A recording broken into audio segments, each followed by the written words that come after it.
હાલ ભેરો હાલ જરૂર હતી ત્યાં સુધી તારા કાંદની કમાણી તને ખેતીમાં બહુ હાંક્યો હવે અમે હાથેડા એમ કહેવાય નારણ છે જોતર છે શીકલા છે અને રાશના રાહોદા હાંકેલી અને મૂકી દેહું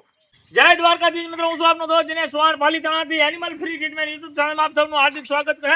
યુટ્યુબ ચેનલમાં નવા હોય તો યુટ્યુબ ચેનલ સબસ્ક્રાઇબ કરી દો અને સાથે સાથે વિડીયો શેર કરી દેજો આજ જે જગ્યા ઉપર ઊભો છું એ જગ્યાનું લોકેશન અથવા નામ નથી દેવું એનું કારણ છે કે આ વિસ્તાર ઉપર ઊભો છું અહીંયા વન્યજીવ વધારે છે અહીંયા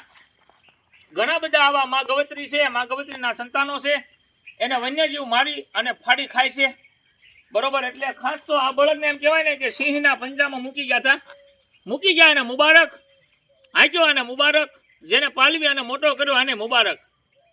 જે જેને ભાગ હતા જે જેના કર્મ હતા એ કરી અને છૂટી ગયા છે આ બળદના કર્મ હશે કે એ એવા લોકો પાસે ગયો કે એને ગટપણમાં કોઈ રખડતો મૂકી દીધો બળદની વાત કરું એ પેલા ફરી પાછો કહું છું આ વિડીયોને તમારાથી થાય તમારા આંગળીના ટેરવેથી થાય તો સેવાના સહભાગી થઈ અને આ વિડીયોને વધુમાં વધુ શેર કરજો એવી આશા રાખું છું આમ જુઓ આ બળદ એને હું તમને ડિસ્પ્લે ઉપર દેખાડું એ બળદને એમ કહેવાય કે આંખ્યું અંદર ગળી ગઈ છે બોલો એને કેટલું હાંચ્યું હશે કે એની આંખ્યું અંદર વહી ગઈ જરૂર હતી ત્યાં સુધી ખૂબ એટલે ખૂબ એમ કહેવાય કે રાજીપો અને ખૂબ આનંદ સાથે બળદ પાસેથી કામ કરાવી લીધું અને છેલ્લે એમ કહેવાય કે એને રોડે રખડી મૂક્યા આ એવો વિસ્તાર છે કે અહીંયા અનેક વાર વન્યજીવ મા ગવત્રીના સંતાનોને ફાડી ખાય છે એટલે કોઈ વ્યક્તિ મૂકી જો હશે તો એ ઈરાદે મૂકી જો હશે કે વિસ્તારમાં આપણે એને મૂકી આવી તો ત્યાં કદાચ 2-5 દિવસ જીવે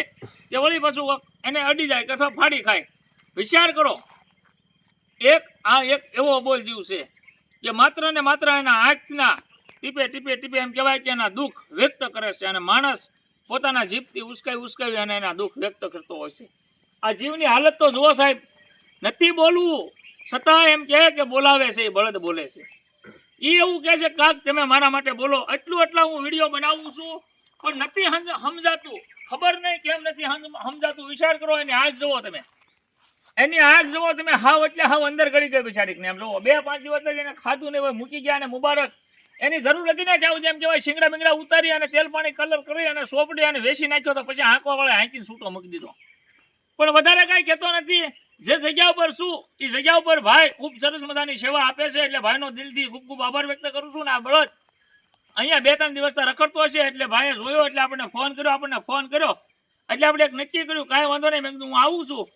અડધી-પોણી કલાકનો સમય થયો બળદ પાસે પહોંચી ગયા છે અને બળદને આપણે શિહોર તાલુકાના ટાણા ગામના આંગણામાં ગવત્રીના સંતાનો માટે જે ગૌશાળા બનાવી છે ત્યાં લઈ અને ખૂબ કાળજીપૂર્વક સેવા કરશું તમને એમ થાય કે નહીં હકીકતમાં દિનેશભાઈને સોશિયલ મીડિયાના માધ્યમથી સપોર્ટ કરવો છે મા ગવત્રીના સંતાનો માટે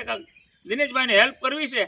તો અવશ્ય કરજો તમને ડિસ્પ્લે પર મારો નંબર દેખાતો છે મારો ખુદનો નંબર છે અને મારો એક જ નંબર છે 9624716186 ગૂગલ પે ગણો તો પણ હાલે વોટ્સઅપ ગણો તો પણ હાલે અને કોલિંગ ગણો તો પણ હાલે અને તમે મેપમાં સર્ચ કરશો અને લખશો શિવ બળદ આશ્રમ ટાણા તો પણ આપણે ગૌશાળાનું લોકેશન તમને મળી જશે તો એકવાર અવશ્ય મુલાકાત લેજો બાકી આ મા ગવત્રીનું જે સંતાન છે એને આજીવન માટે હું આશરો આપી દઉં છું પણ એને ખાવાની રહેવાની એ બધી જવાબદારી તમારી છે હાલ સોશિયલ મીડિયાના માધ્યમથી મા ગવત્રીના સંતાનો આપણી જે ગૌશાળા બનાવી છે એના નભી ખાય છે તો આવો ને આવો સાથ સપોર્ટ અને સહયોગ રાખજો ફરી પાછો કહું છું આંગળીના ટેરવેથી એક પુણ્યનું કામ છે તો વિડીયો તમારા 2-5 ગ્રુપમાં શેર કરી અને સપોર્ટ કરજો જય દ્વારકાધીશ જય મોલિકા